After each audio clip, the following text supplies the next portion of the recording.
going to have to answer the questions, okay? I'm not a researcher. His name was John Gottman, and he was the one that researched these 4 communication types, and we talked about 3. Does anybody know any of the 3 that we talked about? Any of them?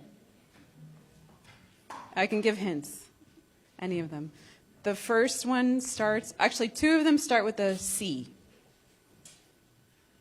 I don't know the word in Arabic, so I can't help you. C. Anybody? Anybody in the back? In the back? Criticism was one of them, and contempt. And Hiba is not here to translate. So if there's a word that I'm saying that you don't understand, who can translate for me? I don't know. Noreen, can you translate? No. Okay, so if someone doesn't understand, raise your hand, and someone in the group Fadi will translate for me. So we did criticism and contempt, and then the last one, and I'm going to explain what all these mean, is stonewalling. So I think Tina did one and Hiba did one. And defensiveness is the last one. We have to take a break because of the holidays, so this is the last one. So we're going to review really quick because it's been some time, the first 3. So that's the 4 horsemen: defensiveness, criticism, stonewalling, and contempt. I'm going to explain them all. Okay. Really, well, I'll explain the 3 really quick. So criticism is when you attack. So we're talking about in a marriage, in a relationship. This also can apply to other relationships, parent-child, but today we're talking about in marriage.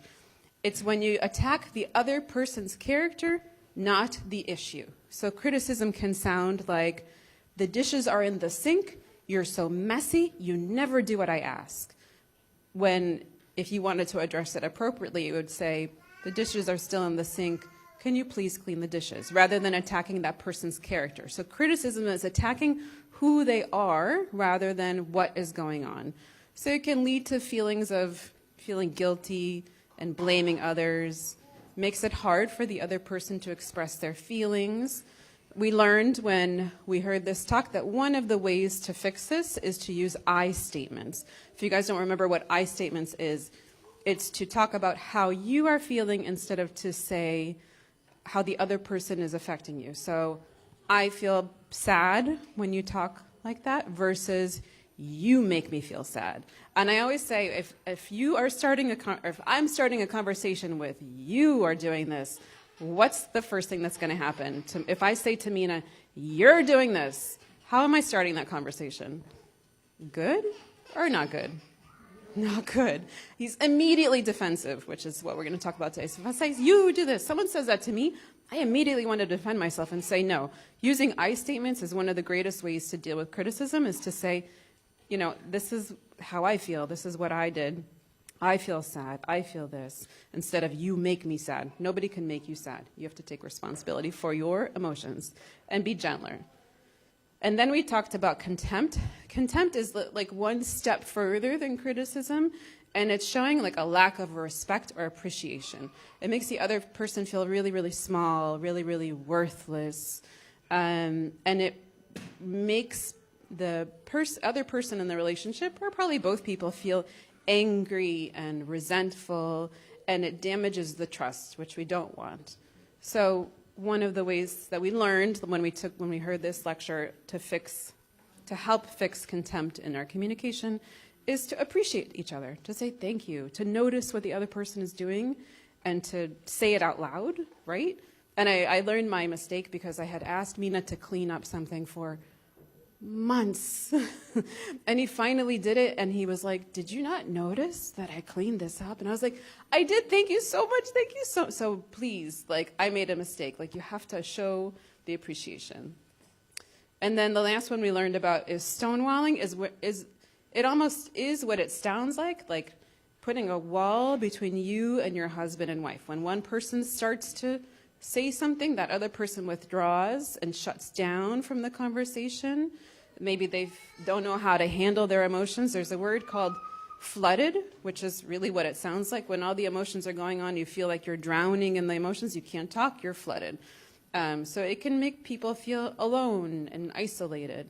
So one of the ways that you can work on this is taking breaks when you're in a hard conversation, coming back to it, like soothing, like doing things to calm yourself, okay?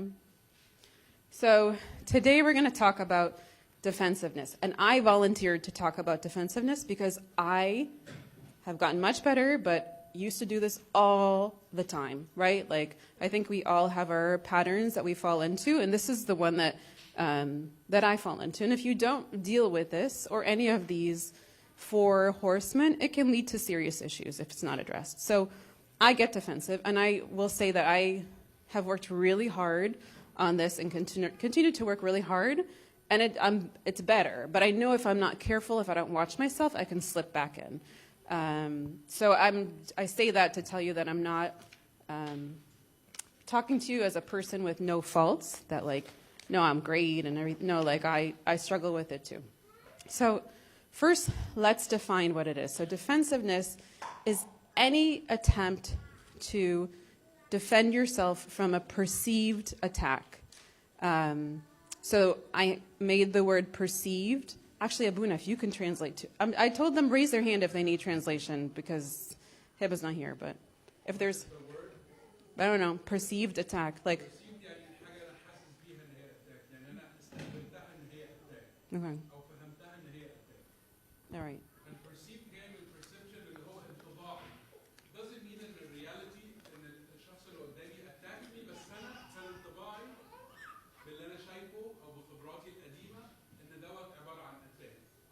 Right. Yeah, what you see, what you perceive, right?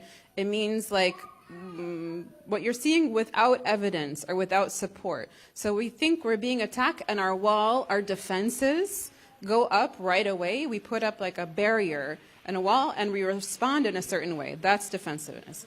I might perceive it as an attack. I might perceive it as what they're saying to me is so unfair. I'm not like that. I might perceive it as they're blaming me. I'm such a good person. Why would they say that? I work so hard. I make dinner every day. I clean the house. I don't do that every day. I'm just saying, like, I clean the house. I make dinner. I take care of the kids. Or I go to work every day. I work so hard. And, you know, I work hard to put food on the table. Like, you're blaming me. So that defense comes right away when we feel like we're being attacked. So it can sound something like what I put up there. I said I would take care of it. Stop nagging me. Or you're always getting on my case. Why can't you leave me alone? You're angry with me. I'll tell you what makes me angry about you, right? And the problem isn't me, it's you. All very defensive. And all, if you start or say these things in a conversation, immediately turns it into an argument. So why do some of us do this, right? Like, we each fall into different communication traps. And if I had all day, there's no way I could explain why we all do it. These are just some ideas. But the most important thing is to think about yourself and to think about your childhood. So go back into your childhood, the way that your parents raised you, the way that your parents spoke to each other and dealt with each other, and see if you picked up on patterns from your parents, either with them, with each other, or with you, and maybe that's where it came from. That's usually where it comes from. And when I say something like that, I'm not saying somebody's parents are bad or they weren't good parents. No, like, they're 2 different human beings, just like me and my husband, us and our spouses are 2 different human beings, and we interact with each other because we're different. So you pick up on those patterns. So it often stems from childhood. You may have used it as a way to survive, like a defense mechanism. Like, so if you were always the one who got blamed when you were younger, oh, it's my younger brother is like this, Joey did it, it's Joey's fault, Joey. So I can imagine that Joey's very defensive because we always picked on him. It was always his fault. So if you were that kid in your family that it was always your fault, you may have built up a level of defensiveness. Or maybe you had a hard time either taking responsibility, or maybe you were never required to take responsibility. Sometimes parents, take the blame for their kids or say it's okay, like you never really had to take responsibility. So now when you're married, taking responsibility and not being defensive might be something completely new to you. So like I said, or like you've been in your example of communication as a child, like I said. So it's impossible to list all the reasons, but it it's important either together, well, I would say together if possible, with your husband or wife to sit down and talk to each other. Like, what do you see in me? What do you see in me to each other? Like, I see that, and obviously do it in a very calm, loving way. I see that you can be defensive. And I notice that when we go to visit your parents, your mom does the same thing. Have you ever noticed that? And a lot of times with our own family, we don't notice until somebody else from the outside points it out. So it's not that we are looking to change mom or dad. We're looking to change our childhood. Just knowing that makes you realize this is where it's coming from, and it can help fix your current relationship. Okay? Any questions, or anyone need anything translated so far? Are we good? Okay, good. All right. So there's 3 ways. I might need some translation. There's 3 ways of, so we want to know, is it in my marriage? Like, is this happening in my marriage? Is it, is it present in the way that we communicate to each other? Some of us are aware, some of us are not. So let's understand what it might sound like. So if this sounds familiar, then it might be in your marriage right now. And then we'll talk about ways to, quote unquote, fix it. So there's 3 ways defensive communication can sound like, responding in a defensive way. And I will define the terms, and if you need translation, I'll ask Abuna. So the first one is called self-righteous indignation. And I'll explain it, Abuna, maybe you can translate. So it's when we say like, no, the problem is not me. No, it can't be me. No, never. And you tend to minimize the bad things about you or your bad qualities and maximize your husband's or your wife's bad qualities. So, oh, no, like, I'm a little messy, but you're very messy. I'm a little, I spend a little bit too much here, but not like you. Remember when you bought this and that and you spend $500? So you minimize, and like their stuff is much, much bigger, right? So that's self-righteous indignation. Like, I would never, or I'm not as bad as you, right? And I think we do it to protect ourselves from some kind of shame, because when we're doing something wrong, for the most part, we know we're doing it, right? And it takes a lot of humility to say, you're right. And I struggle with humility to say, you're right, I shouldn't have done that, right? Like, I shouldn't have said that. So I think it's from some kind of shame that we feel sometimes, some struggle with humility, because we know we're wrong and we don't want to admit it for a variety of reasons. And sometimes in marriage, we can get stuck in this partner. We're blaming each other. No, it's you. No, it's you. No, it's you. And this kind of this kind of blaming can cause argument, and it can cause silence between a husband and wife for days. And I will raise my hand for sure that's happened in my marriage. You don't have to raise your hand, but I'm sure it's happened to a lot of you, where you get into a fight, you're defensive, no, you. And then maybe more earlier in marriage, but no, you, and then you stop talking, and then there's silence, right? And then like you ignore each other. Maybe you're in the same room, you don't talk to each other. So it puts up barriers between us, which we definitely don't want. So I'll give you, there it is. So, do you want to translate that? Can you go back to it?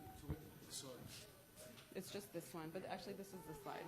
You want to go through them and then I can? No, go one by one, I think. So, طريقة الرد الهجومي في الحوار، في طريقة الحوار بهجوم بيجي من ثلاث مناطق. أول حاجة اللي هو السيلف رايتشس، ده إن الواحد عنده بر ذاتي، هو شاعر إن هو المشكلة مش عنده خالص، وإن الطرف الآخر هو اللي المشكلة، أو بيمينيمايز، يقلل قوي من نفسه أو من مشكلته أو من التأثير بتاعه، ويكبر قوي من الآخر. مثلا في النظام أو في النظافة بنتكلموا عليها، ده أنا بس كل اللي بعمله هي بس أنا مش منظم في الحتة دي، لكن البيت كله متلخبط بسببك، فأنا أطلع نفسي بره المشكلة.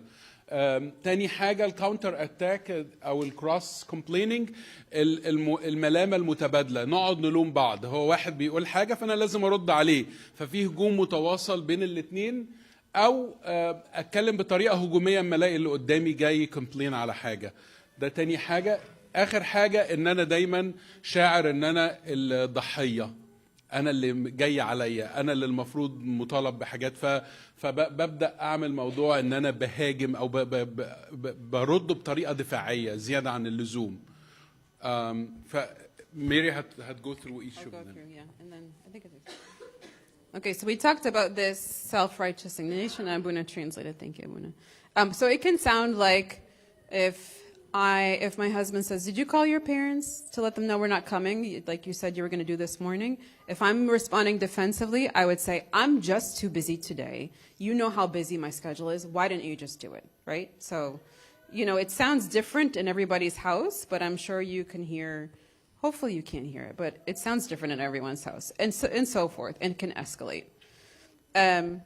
Cross-attack or cross-complaining, somewhat similar as the other one. So if we were using the same example, did you call your parents to let them know we're not coming tonight, like you said you were going to do? So I say, again, I'm just too busy. You know how busy my schedule is. Why don't you just do it? It keeps going, right? You said you were going to do it. Why would I do it? And then I say, I had such a crazy day. You didn't seem so busy. Why didn't you do it? Back and forth, like cross-attack, just like the word is, or cross-complaining, with no end in sight. It's almost like keeping score in a game, which you don't want to, in a sporting event, which you don't want to keep score. So the defensive person, they're not taking responsibility for breaking their promise. They're blaming their partner, and the problem is not resolved. And the conflict just escalates. It goes up, and it paves the way, or it opens the door, which we don't want, for the other horsemen that we were talking about, like criticism and contempt, to kind of make its way in. So that's that one. And the last one is acting the victim. So there are people, I want to say, just to like as a blanket statement, there are people, like God forbid for any of us, who are in marriages where they are actually the victim and they are being hurt. This is not that, okay? So if someone's in a marriage where their spouse is hurting them, then this does not apply. This is when a person acts like an innocent victim, but they're actually not. And I don't think that anyone really does this on purpose. I don't think anyone does this on purpose. I think that it comes from a place of sadness and hurt.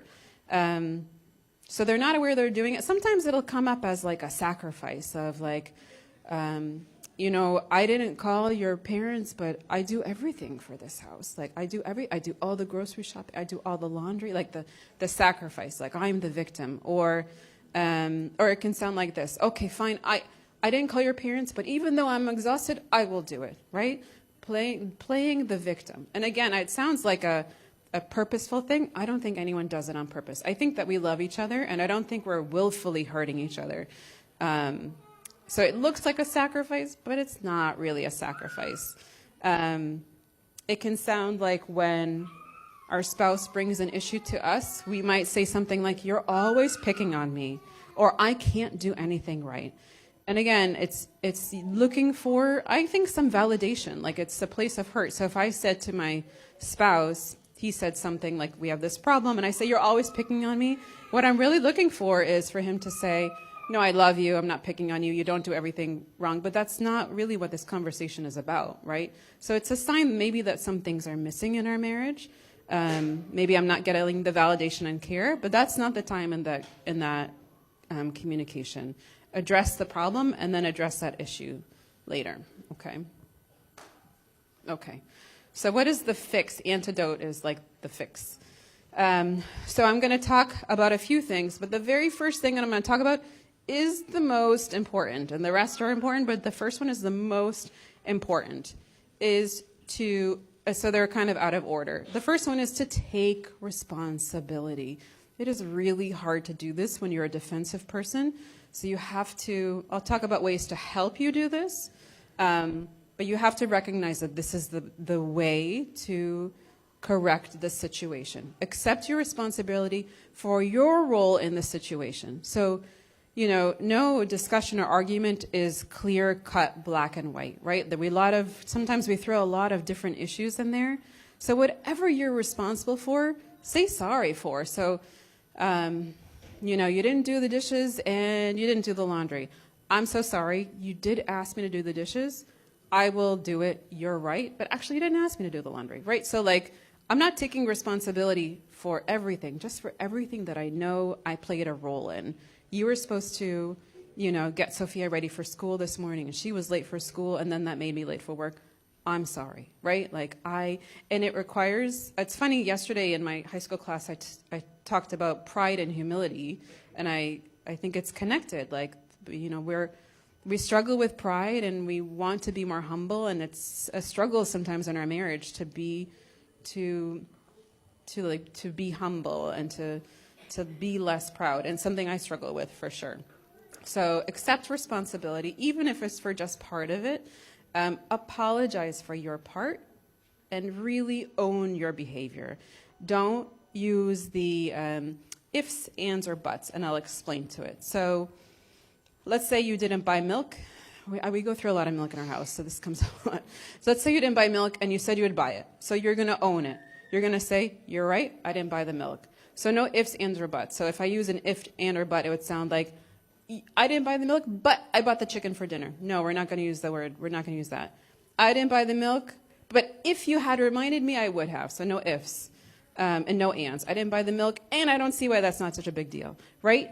Just own it and like period, end of sentence. It's really, really hard sometimes to do that as much as you can, okay? So we're taking responsibility is the most important thing you can do. I can't stress. If you don't remember anything, which statistically you only remember one thing from a talk, just remember this.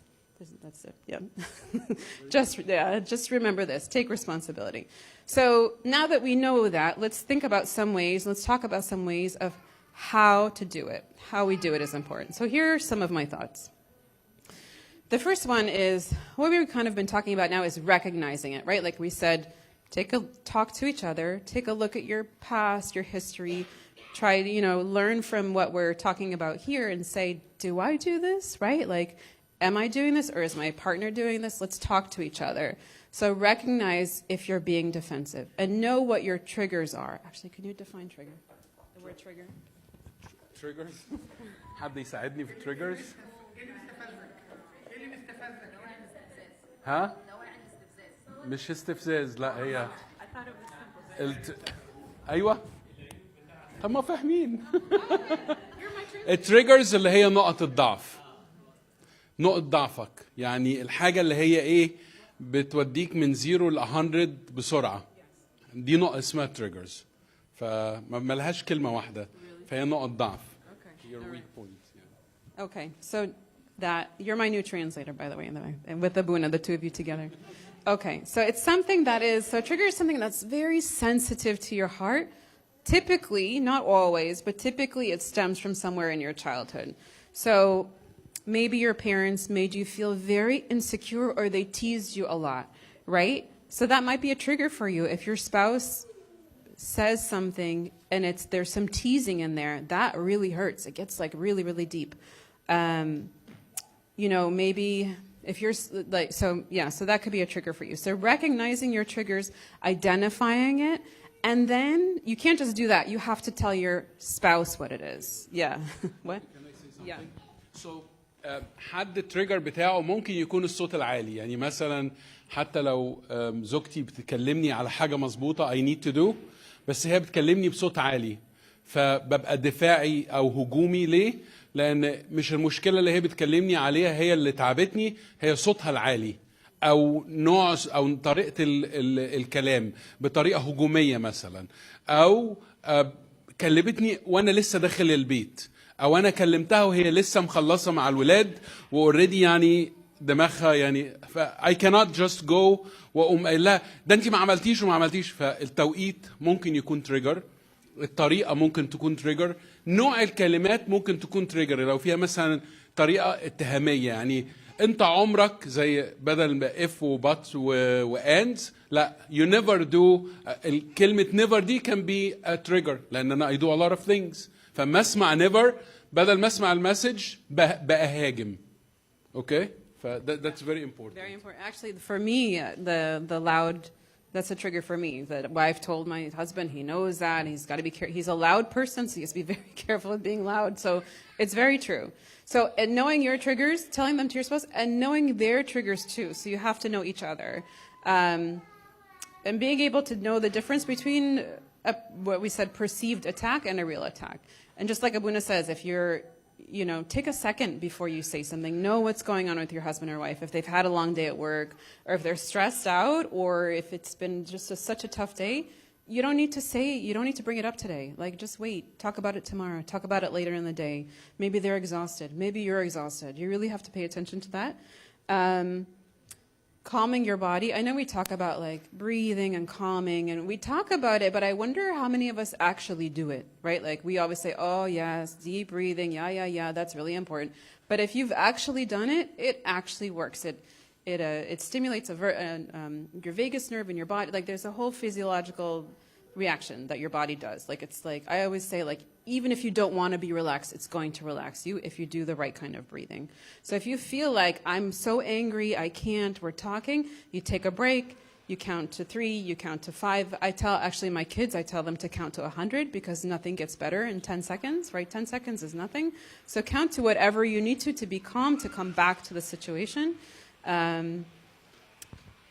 okay. And you might be doing it, but not realizing it too. And if you take a long shower, hot showers, if you put candles around, if you play music, or taraneem, or your favorite sermon, مثلا, to calm, all of these things can calm you down. But you might not recognize, but you need to know what else can help you, so you add more tools. Yeah. Yeah, that's true. Music is good. Taking a walk if you need to. Yeah, that's all good. Writing stuff down. Even calling someone, not to complain about your spouse, but just to say, like, I'm just going to talk to so-and-so for 5 minutes, I'll be back. Like, That can be a trigger. but don't. Not if it's a problem. Calling someone to complain, that's a trigger. Don't complain. Don't complain about your spouse to anybody. That's a different talk. Okay. So, all right. So, we talked about this before, but a really long time ago, so I wanted to bring it back, is to switch from reacting to reflecting. So one of the most common patterns we do is react, right? Like we said, your husband annoys you, you annoy him back. Your wife disrespects you, you disrespect her back. Instead of reacting, let's try reflecting. So I put here that you're only able to really hear and reflect what the other person says in the first 10 seconds. This is just generally what a research paper has found, that you're only able to really hear and reflect the first 10 seconds. Because once you get deep into that argument, nobody's listening, right? So when you're having a conflict or just a conversation that's getting a little bit heated, before you disagree, try telling your spouse that you hear what they're saying and reflect it back. So what I hear you saying is, and I know it sounds so cheesy, and you can use whatever words you want, is that I get it, I hear what you're saying, you feel this, you're upset, I hear it. Even if you have to repeat some of those words, that is okay, right? Like, repeat what they're saying.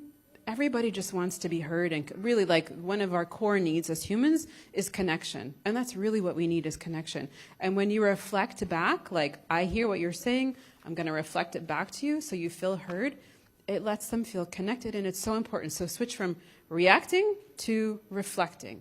Repeat back what they're saying. Repeat back what you understood. Like, maybe you're not understanding. And actually, that'll bring me to my next point. So, okay. I really like this. I listened to a clinician give a talk, and she used the example of a clock. So I actually need 2 volunteers to come up here with me. Here, 2 volunteers. I pick. It's really not hard. It's very simple. It's very simple. I will pick if nobody volunteers. All right, Tina, thank you. One of our fellow servants, okay? Mary, you want to volunteer? Actually, thank you, Fedi. Fedi is volunteering. Thank you. It's a very, very simple exercise. Okay, actually, it's good we have a male and a female. So we're going to use the example of a clock to show that we have a different perspective. So when the clinician gave the example, she was holding a clock. This is a clock that I found on Amazon. Amazon lets you see the front of it and the back of it, okay? So I want each of you to pretend that you are from, like, a Martian from Mars. You've never seen one of these before, okay? And Tina, you're going to describe the one on the left, and you're going to describe the one on the other side, okay? And that's it. So, go. Okay. Yeah. It looks like a yellowish gold color, and there's a lot of lines, and some of them are pointing to something, some of them are not, and there's two balls on the bottom, and it's round. Yeah. Okay, good. Very good. It's a round brownish thing. It has a pin on the top. It's got a lot of holes in it. It's very unflattering. It looks plasticky, maybe metal. And yes, it has two balls on the bottom. Okay, thank you very much. Thank you for volunteering. Round of applause. Thank you very much. Okay, I mean, very simple, but I do this because I want you guys to remember this, is that so Fedi and Tina described the same thing. Did they use the same words? Did they use the same description? Was it the same thing that they were describing, right? So was one of them wrong? Was one of them right? Nobody was wrong, right? They were both right in their own way. So it's a very simple, way to look at us with our spouses, is that we have two different perspectives.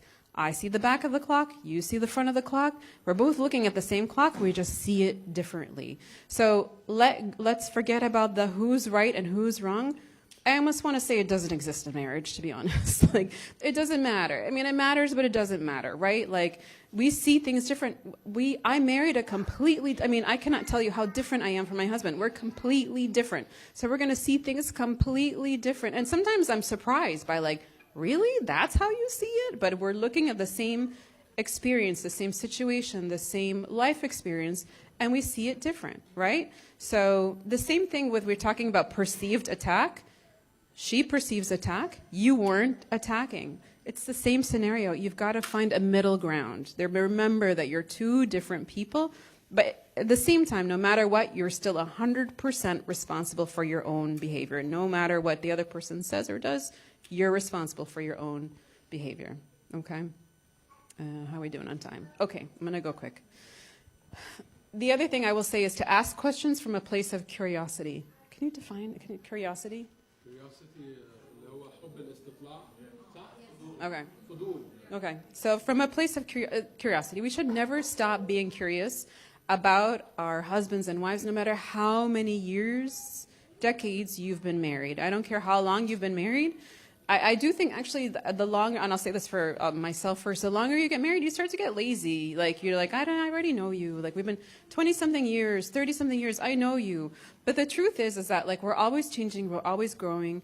And this helps with our communication in general, is to get to know each other, asking open-ended questions, which means questions that can't be answered with a yes or no. So open-ended questions, be curious. It gives you the space to connect, and also using kind words when you're curious, speaking as kindly as you can. The picture that I put up here is a really great app, if you want to put it. I think it's free. Yes, it is free. So Mina and I have it on our phone. There's a bunch of other apps like this that you can download where they just have questions that you guys can sit down and talk about, like questions about where you see your future going, just questions to get to know each other better. And Mina and I have been together for 26 years. And stuff we don't know about. We did it and I was like, really? Stuff we're still learning. So being curious about your partner is so important. So this is one of them. There's lots of other ones. If you're interested, I'll give you the names of the other ones. Okay. We talk about this a lot, but it's important to bring it up again, is active listening. So active listening, if you're starting to feel defensive, is to stop, right? Like we said, don't react, reflect. And then also use your active listening skills. So active listening means, I put here, listening is an active process. It's not a passive process. It's something you do. You're not just there, right? It's important to see it as an active process, not a passive one. So participating in the conversation, putting down your phone, not just down, but away your phone, turning off the TV, turning off the computer, even turning and saying to the kids, Mommy and Daddy need to talk right now, right? Even though it's not necessarily a bad distraction, right? We all love our children, but if you are saying, oh, look how cute, so-and-so looks so cute right now, and you're not paying attention to your spouse who's talking to, even though it's not a bad thing, you're still not giving them your full attention. So put away the distractions, and then use verbal and non-verbal communication. So verbal means, okay, tell me more. I'm listening. Oh, that's so funny. Oh, that's so sad, right? That you're listening to them. And then non-verbal is eye contact. It's nodding your head. And it's, if they say something's funny, you should be smiling because you should be listening. So your facial reactions should show that you're listening. So use your active listening skills, okay?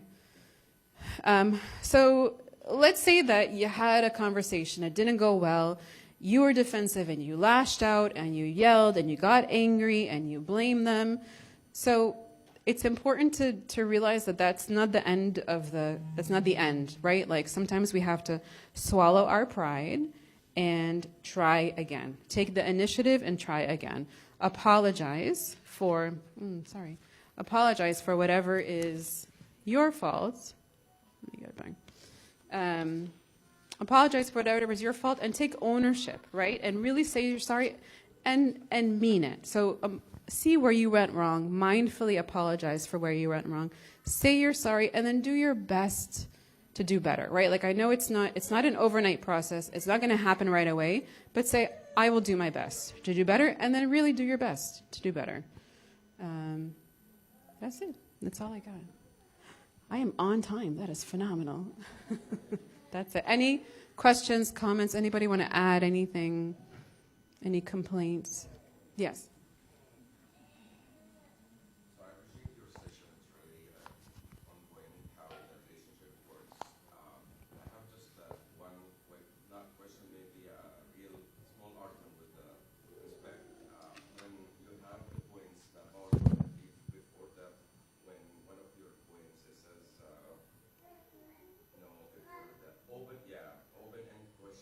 I believe at this point, that's my point of view with the respect. I think it depends on the other people's personality. What I'm trying to say, if my wife, she's coming to do some, not curiosity, some clarification with open-end questions, and her husband or her spouse has different personality, maybe he will be offended, for example. So I'm trying to say it might not gonna work with every couple. Absolutely. No, I agree. 100% I agree. And it doesn't work for every conversation. Yeah. This one I kind of I should have been more clear. I threw in there as in general to help communication in general. But you're right, sometimes it's not appropriate. Absolutely. Anybody else?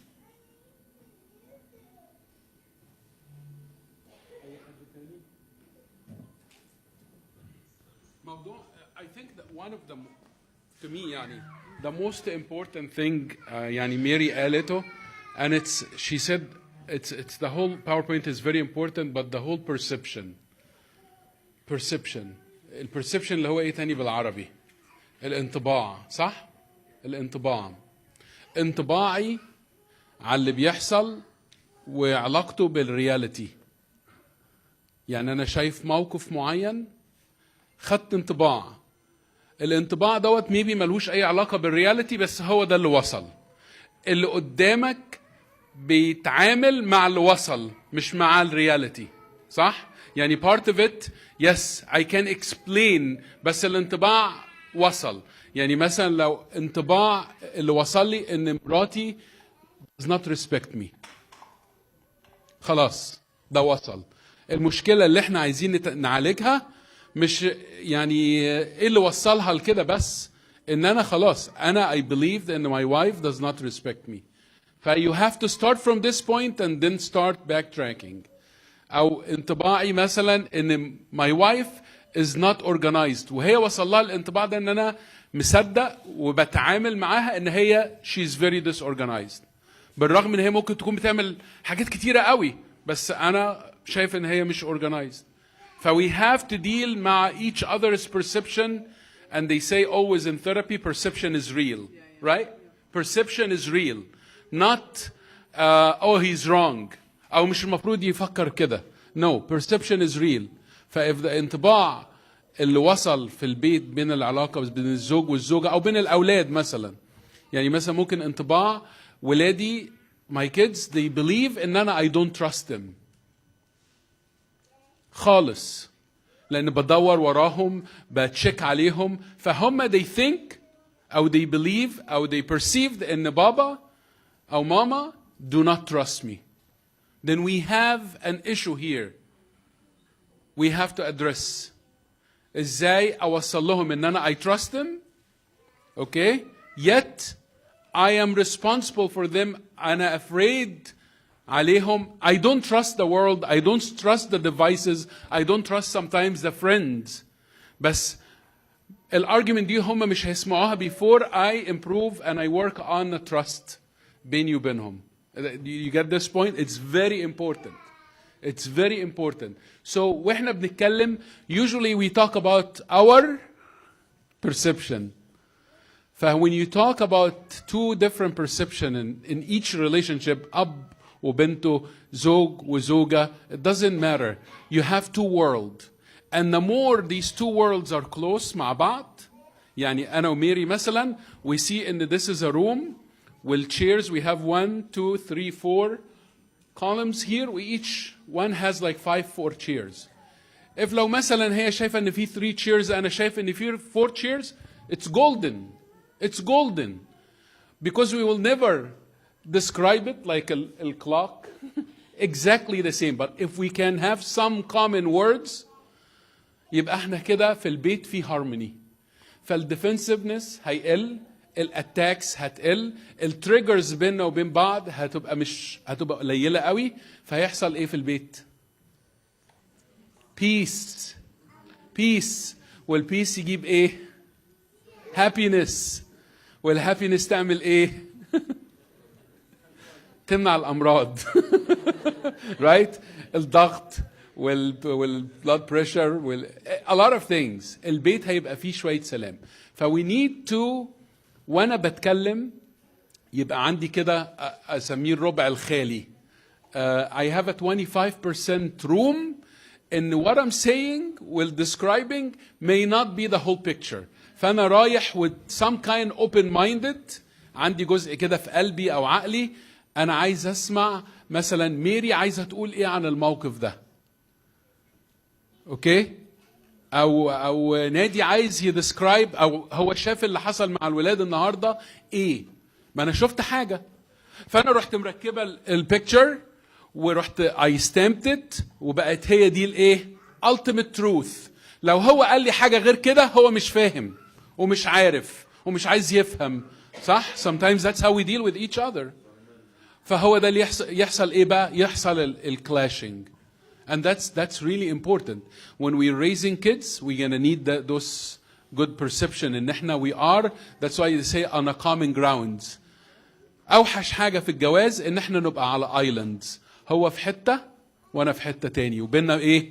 مية. مفيش بريدجز. فهو بيفكر في حاجة, هو شايف الدنيا حتة تانية خالص, وانا في حتة تانية خالص, والكيدز كل واحد على a little island. فالموضوع البرسبشن دوت, يعني if I can tell you بعد 20 years of dealing مثلا مع couples, if I can get كلمة البرسبشن دي او الكونسبت دي through, وكل واحد فيهم وهو بيتعامل مع التاني يبقى بيفكر, we're thinking how to reach one another, we will not have problems. صدقوني we will not have problems. Most of the problems إن كل واحد واقف في مكانه ومصمم, يعني insisting على البوزيشن اللي هو أخده وخلاص. أنا جوزي مش مهتم مثلا بالكنيسة. He could care less about God. And he might actually care so much about God, but not the same way that you care about God. أو مثلا مهتم إن العيال يقربوا من ربنا بس مش بيعملها بطريقة معينة the way you wanna see it. أوكي؟ أو البيت مثلا لازم يبقى super organized. بالنسبة له إن البيت 75% organized, it's ultimately perfect. لأن it's not real. فorganization doesn't have to be 100%. It doesn't have to be maybe 75%. Maybe you can meet on a common ground 80%. مثلا, I'm talking about this. Or food. My wife never cooks because she cooks مثلا, or she does food 3 times a week. And we need leftover, so we're not cooking every day, for example. we cook one time. في families they do one time on Sunday and they pack everything في الفريزر and so they're dealing with this. She could care less about what we eat. You see the perception? It's wrong. لأن فيه بس it's not fresh every day. ماما كانت معودانا ان احنا we eat fresh every day. ماما we never ate food بايت. Have you heard that from people? I heard it. So my wife will be a failure بالنسبة لماما. فmy perception ان my wife مش ست بيت كويسة. That's a perception. It's a wrong perception. أما ميري قالت childhood ليها علاقة. You know, childhood has something to do with how we perceive things. That's how we perceive things. فwe have to understand البيوت السعيدة اللي هي فيها harmony بين مش problem free. ما فيش any house that does not have any problems ولا struggles ولا crisis. No, it doesn't exist.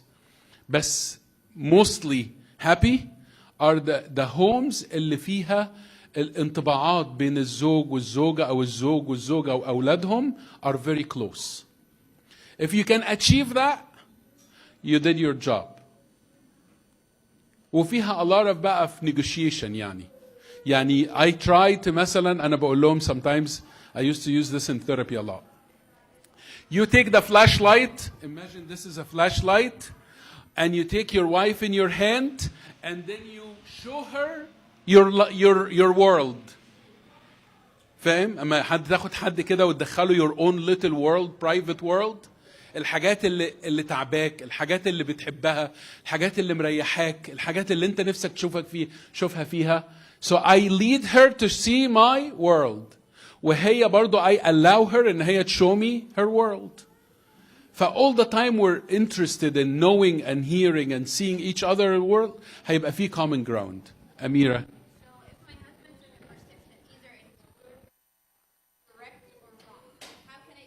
أهو أول غلطة. Correct or wrong?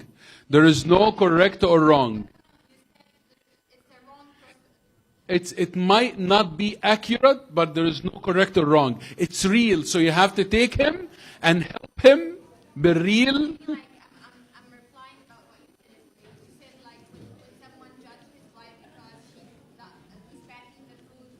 Yes. His His perception is real, but it needs a clarification. It needs correction. It needs little help. بس أنا مش هروح أتعامل إن هو you are wrong exactly. How to deal with that? Bekindness, definitely not defensiveness. مش بطريقة هجومية. مش بطريقة فيها pointing fingers. أنا قلت كده إيه هنمسك الفلاش لايت وأقول له تعال حبيبي. بص we had three meals, each one of them enough for 2 days. Yes, Mama used to do fresh food every day, بس ماما كانت قاعدة في البيت. I'm working. فبقولها حبيبي. مش بقول له أصل مامتك، مش هقولها بقى بالطريقة التانية. مامتك طريقة نايس. مامتك كانت قاعدة في البيت. I'm not. أو مامتك مثلا ما كانتش بتجيب لك paycheck every 2 weeks. مامتك. You know what I'm talking about. فلازم أتكلم بطريقة هو يقدر يسمعها. If you talk بطريقة هو يقدر يسمعها أنت كده you achieved your goal مش his goal كمان. خلاص you succeeded. لكن لما تقولي له أصل مش عارف إيه الله يرحمها ما أنتوا كنتوا مش عارف قاعدين في إيه ونبدأ بقى نطلع الملاية لبعض طبعا تبقى مشكلة. فاهمين؟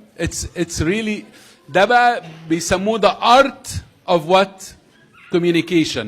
فن التواصل. ده فن. فمحتاج ايه؟ محتاج صبر، محتاج تفكير زي ميري ما قالت. ساعات احنا بعد ما بنتجوز بنحس بقى خلاص it's a slam dunk احنا اتجوزنا هي هتروح مني فين؟ اعدالي right؟ Yes. يتعمل all the time. بيقول we do the flashlight يعني analogy all the time. طبعا if you have time يعني انت جاي من الشغل كان في حاجة موقف صعب قوي وعايز تقول لها ان انا النهاردة very cranky وتعبان ومتضايق right away كده كلمتين. you know النهارده it was very tough. بدل ما انت ترياكت اول حاجه هتقولها حرام عليكم بقى سيبوني في حالي، انت توريها النهارده كان a tough day. في رجاله مثلا او ستات to call their husbands or wives on their way from work تقول النهارده it was a very rough day. معناها ان بقول لك ايه في يلو لايت كده be careful today you need to take care of me. فنخلي بالنا صح؟ طيب thank you ميري that was a very good يعني a very good. طب ايوه ميلاد في لينك يوتيوب it's on يوتيوب. احنا شغالين على يوتيوب ده كله وقاعد اقول